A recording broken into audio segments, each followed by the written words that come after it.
إن شاء الله النهاردة هنعمل صينية السمك المشوي بالخضار في الفرن وكأنه مقلي. هحضر صينية، هضيف عليها الخضروات. عندي جزر مقطع وبصل وبطاطس وفلفل حار وفلفل رومي. طبعا أنا بقطعها تقطيعة وسط، ما يكونش سميكة قوي ولا رفيعة علشان يستوي معايا في الفرن. هبدأ أتبلها بمعلقة من الثوم وملح وفلفل،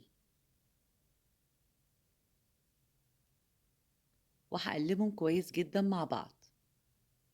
هبدأ أجهز تتبيلة السمك. عندي ربع كوباية من الزيت، ربع كوباية من عصير الليمون، معلقة كبيرة من الثوم، معلقة كبيرة من الملح،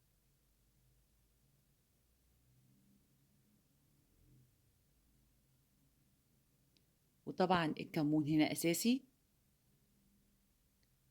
ربع معلقة من الشطة، ربع معلقة من فلفل الأسمر، وعندي ربع معلقة من الكركم بيدي لون دهبي حلو قوي، وعندي ربع معلقة من البابريكا. هقلبهم كويس جدا مع بعض. طبعا أنا عندي هنا سمك بولتي غسله كويس جدا، ممكن تستخدمي أي نوع سمك وعاملاه فيه فتحات. هبدأ أنزل عليه بالتتبيلة وهتبلها من بره ومن جوه بالشكل ده.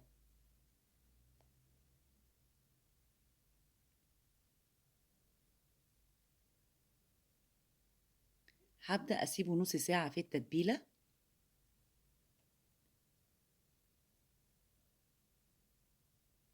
وأبدأ أرصه في الصينية. طبعا أنا مش هضيف له أي مية لأن السمك والخضار هينزل المية بتاعته. وأبدأ أجهز الفرن على درجة حرارة 200، بياخد حوالي ساعة إلا ربع. وأبدأ أغطيه بورق الزبدة وورق الفويل.